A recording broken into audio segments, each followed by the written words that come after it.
अस्सलामुअलैकुम। अच्छा, इससे पहले हमने बात किया था, ठीक है, आईलिड की डिज़ीज़ेज़ पे बात चल रही थी हमारी। ये हमने पढ़ लिया था पिथेरासिस पाल्पेब्रेरम, फिर हमने ब्लिफ़राइटस, ठीक है, इसके बाकी जितने भी टाइप्स थे ब्लिफ़राइटस के या फिर जितने भी कैलेज़ियन या फिर हेरेडोलियम, ठीक है, वो मतलब जितने भी डिज़ीज़ थे, हम पढ़ रहे थे। तो आज जो आईलिड का डिज़ीज़ है, इसको बोलते हैं ट्रिकिएसिस। अब ट्रिकिएसिस क्या होता है, वो उस पे बात करेंगे, ठीक है। अब ट्रिकिएसिस की जो डेफिनेशन है कि ट्रिकिएसिस कहते किसको हैं, तो इसको हम बोलते हैं कि it is the misdirection of eyelashes, ठीक है। तो मैं लिखता हूँ, आपको सही तरह समझ आ जाएगा कि ये है, it is the misdirection of misdirection of eyelashes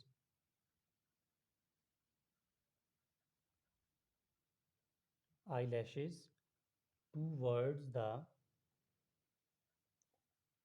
globe. यानी इसका मतलब ये है, टुवर्ड द ग्लोब, यानी कि जो आई लैशेज़ की जो डायरेक्शन है ना, वो आई मतलब कॉर्निया की तरफ है। अब कैसे? एग्ज़ाम्पल ये हमारे पास क्या है, आईलिड, ठीक है? ये एक मतलब ह्यूमन आई है, ठीक है? ये ह्यूमन आई है, ठीक है? अब इसमें होता क्या है कि नॉर्मली जो है आई लैशेज़ इस तरह होती हैं, ठीक है? बाहर की तरफ होती हैं। अब इस कंडीशन में क्या होगा, ये क्या है, ये नॉर्मल है। ये नॉर्मल कंडीशन में होता है। अब जो ट्रिकिएसिस की कंडीशन में होगा ना, वो ट्रिकिएसिस में कुछ यूँ होगा, ठीक है? ट्रिकिएसिस में क्या होगा कि ये आईलैशेस टुवर्ड द ग्लोब, यानी अंदर की तरफ होंगी। आईलैशेस जो है वो अंदर की तरफ होंगी, तो क्या होगा, ये इरिटेट करेगा कॉर्निया वगैरह को, ठीक है। तो ये तो हमें पता चला कि ट्रिकिएसिस कहते किसको हैं। अब इसके अलावा इसकी हम करेंगे काज, यानी इटियोलॉजी क्या है या फिर इसकी काज क्या है। अब जो ट्रिकिएसिस की जो मेन काज है ना, ये ब्लिफराइटस की वजह से भी हो सकता है, ठीक है। इसकी मेन काज एक आती है ब्लिफराइटस। ब्लिफराइटिस डिजीज़ के बाद ट्रिकिएसिस हो सकता है, आप ये कह सकते हैं, ठीक है। अब ये ब्लिफराइटिस क्या है, जो हमने पीछे पढ़ा, तो दोबारा मैं बता देता हूँ कि ब्लिफराइटिस जो है ये इन्फ्लेमेशन है आईले ये मतलब जो ब्लिफराइटिस है, it is the inflammation of eyelid margins, ठीक है। आईलिड जो है उनकी इन्फ्लेमेशन को हम लोग क्या बोलते हैं, ब्लिफराइटिस कहते हैं। ब्लिफराइटिस इसकी काज़ हो सकती है। इसके अलावा इसका जो दूसरा काज़ है वो किसी बर्न की वजह से हो सकता है, ठीक है। पेशेंट जो है किसी जगह बैठा हुआ था, अचानक कोई बर्न हुई, मतलब जल जल गए उसके आईलैशेज़, ठीक है, ये हो सकता है। इसके अलावा आईलिड की कोई इंजरी हो सकती है, ठीक है, आईलिड इंजरी। कोई भी एक्सीडेंट हो सकता है, ठीक है, जिसकी वजह से आईलिड जो है उनके वो इंजर्ड हो जाते हैं। ये इनकी काज़ है। अब काज़ के बाद जो है इसकी फ़ीचर्स की बात करते हैं, क्लिनिकल फ़ीचर्स क्या-क्या हो सकते हैं। अब पेशेंट आपको कैसे लगेगा कि इसके पास जो फ़ीचर्स होंगे, आप कह सकते हैं कि ट्रिकिएसिस हो सकता है। फ़ीचर में सबसे पहले जो फ़ीचर आती है मेन, उसको हम बोलते हैं फॉरेन बॉडी सेंसेशन, ठीक है। Foreign body sensation. अब ये क्यों होती है, आप खुद भी अंदाज़ा लगा सकते हैं। ये मैं लिख लेता हूँ, फॉरेन बॉडी सेंसेशन, यानी ऐसा लग रहा होगा कि कोई बाहर की चीज़ आकर अटैच हो रही है आईज़ के अंदर। अब देखो ना, आईलैशेज़ ऊपर की तरफ से तो ठीक था, अंदर की तरफ आ रहे हैं, तो ये जो कॉर्निया है यहाँ पर आके क्या कर रहा है, ये जो आईलैशेज़ हैं आकर इसको दोबारा मतलब जो इरिटेट कर रहे हैं, ऐसा लग रहा है कोई बाहर की सेंसेशन है। इसीलिए पेशेंट बोलेगा ऐसा लग रहा है कोई चुभन हो रही है, कोई चीज़ बाहर आकर आँखों के अंदर जा रही है, ठीक है? तो इसको हम बोलते हैं फॉरेन बॉडी सेंसेशन। इसके अलावा यहाँ पर कंजक्टिवा जो है वो रेड हो जाएगा, ठीक है, रेडिश या फिर रेड कंजक्टिवा। कंजक्टिवा जो है वो फुल रेड हो जाएगी, ऐसा लगेगा जैसे फुल रेड से भरा हुआ है, ठीक है। और इसके अलावा कॉर्निया में इन्फेक्शन हो सकता है, ठीक है, कॉर्नियल इन्फेक्शन, कॉर्नियल इन्फेक्शन, ये इसके फीचर्स हुए। फीचर्स के बाद इसकी कॉम्प्लिकेशंस देखते हैं कि कॉम्प्लिकेशन क्या-क्या काज़ कर सकता है, ठीक है। कॉम्प्लिकेशंस,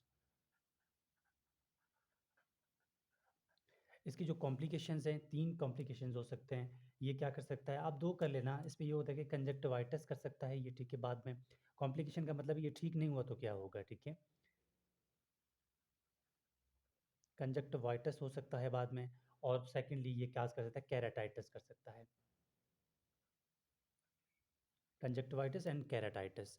अब इसके बाद अब फाइनली इसका आप देखेंगे ट्रीटमेंट, कि अगर इस तरह का पेशेंट हो, तो हम उसको किस तरह जो है वो ट्रीट कर सकते हैं, उसको किस तरह ट्रीटमेंट दे सकते हैं, इसकी इलाज जो है वो किस तरह पॉसिबल है।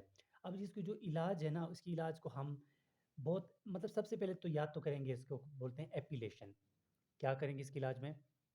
एपिलेशन। अब एपिलेशन का मतलब ये है कि जो पेशेंट जो मतलब खुद क्या करे कि आईलैशेज़ को खुद से निकालना स्टार्ट कर दे। मतलब जो आईलैशेज़ बने हुए हैं ना, उसको वहाँ से किसी तरह जो है ना ट्रिम आउट कर ले, या फिर किसी तरह किसी चीज़ से खींच के निकाल ले, ख़त्म कर ले। लेकिन एपिलेशंस उस तरह नहीं करता, क्योंकि पेशेंट को अजीब लगेगा। यानी कि इसको हम क्या करते हैं कि लैशेज़ को रिमूव करते हैं, ठीक है? लैशेज़ फॉलिकल्स को क्या करेंगे? रिमूव। इसको बोलते हैं एपिलेशन। लेकिन ये अजीब लगता है, मतलब मुनासिब नहीं है। या फिर इलेक्ट्रोलाइसिस करते हैं, ठीक है?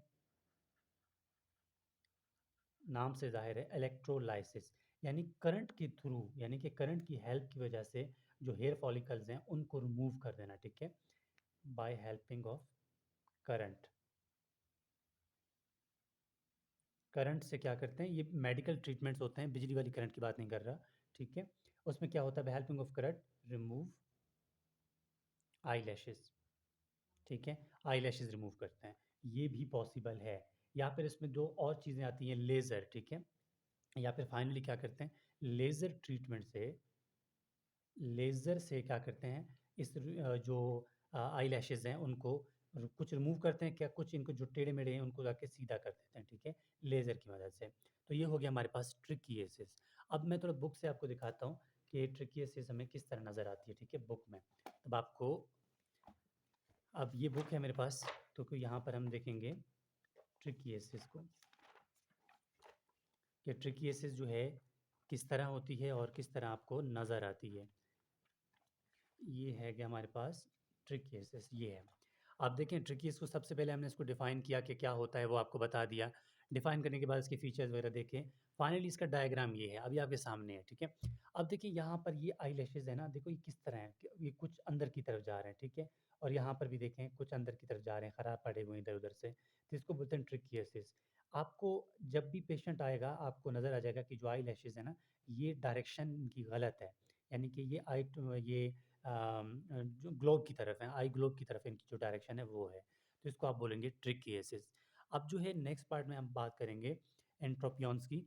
लेकिन इससे पहले आप ये देखें कि जो भी नोट्स अगर आपको चाहिए इससे, क्योंकि पहले जितना भी पीछे से काम करते आ रहे हैं ना, सबके नोट्स हैं यहाँ पे।